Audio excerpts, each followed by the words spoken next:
How you doing, sir? I'm good. How are you? Excellent, excellent. I just want to say thank you for inviting me to this group first. Absolutely. And the first question I'm sure everybody wants to know is, why do you love Alaska and hiking in Alaska?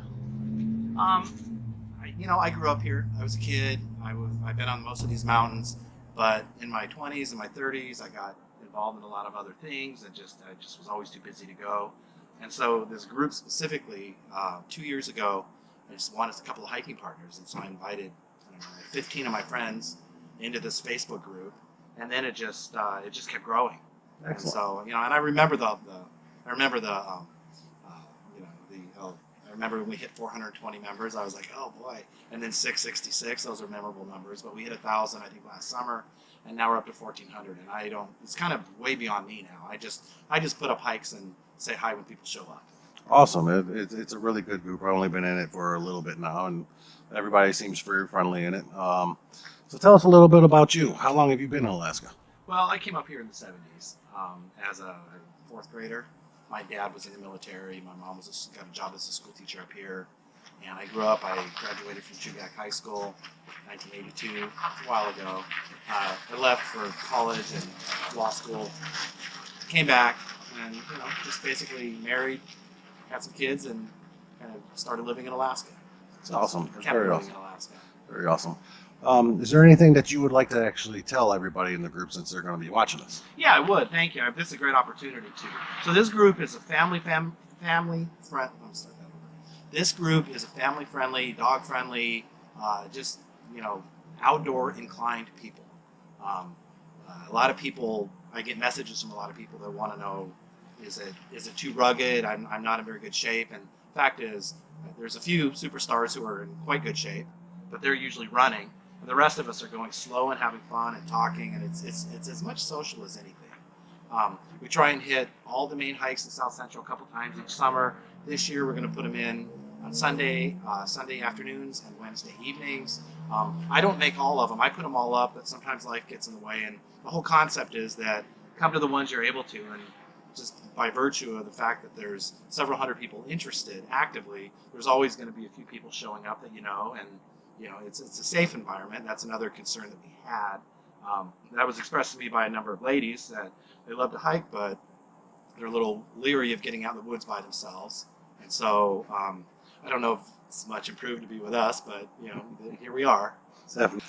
So with the group actually being pet friendly and everything, is it a good idea to always bring your pets with you when you go on a hike? yes, it is. I mean, if you have them, the dogs, and we have everything from Chihuahuas to Great Danes.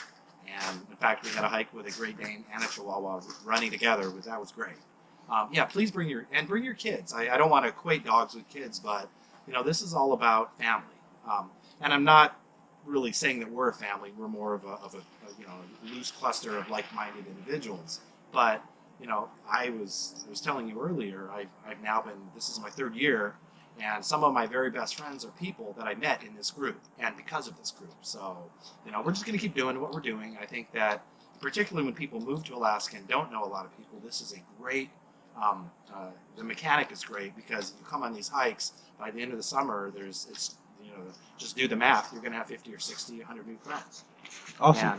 And the other thing I would say is I'm hoping to expand it a little bit. I would like to do some picnics. We are the picnic club, and we haven't really focused on that very much. But I'd also like to do some adult drinking nights, maybe some campouts, maybe some cabins back in the woods, and just hike in and just kind of just expand the venue a little bit. Congruent with everybody and what everybody wants to do. Perfect. And if anybody has any ideas in the group or when they have new members come in, what's the best way to get in contact with you? Would it be Uh, message you on Facebook? Would it be adding you personally as a friend on Facebook? That's a good question. Yeah, please send me a friend request. I still have about 4,000 or 400 to burn before I hit my limit, and I'd like to be friends with everybody in the group. It makes it easier for me. For instance, when I'm sending out invites to events, I can only invite my friends. Um, uh, but it doesn't matter really how to get a hold of me. Messenger works. See me on a hike and asking me, and let me kind of roll with that question. I also wanted to say, because I've been asked before about how formal things are, we're not formal at all. I put up hikes because we want to have some kind of template as a schedule. But lots of people do impromptu hikes during the summer, and they will just say, I'm climbing Flat Top in 3 hours, who wants to come? And invariably, there'll be a couple people that'll want to do it. You know, I want to go hiking next Tuesday, and I'm thinking about doing Mount Leon's. So people go. Awesome. All right. All right. Thank you very much again for inviting me to the group, and I look forward to a lot more walks with you. Well, thanks for sitting down and talking with me. All right.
Cheers.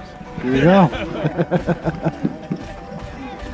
was telling dirty jokes with him all the way up, and I'm like, He didn't know I was recording. Bought